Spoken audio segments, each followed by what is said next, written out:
শেরপুরে জামায়াত নেতা হত্যার বিচার না হলে নির্বাচন প্রশ্নবিদ্ধ হবে বলে মন্তব্য করেছেন জামায়াতে ইসলামের সেক্রেটারি জেনারেল অধ্যাপক মিয়া গোলাম পারওয়ার। তিনি বলেন, জাতীয় নির্বাচনের প্রচারণার সময় এই হত্যাকাণ্ডের বিচার এই সরকারকেই করতে হবে।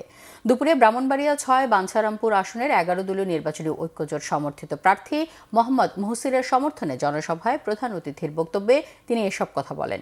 গোলাম পারওয়ার বলেন, খুনিদের গ্রেফতার করতে হবে।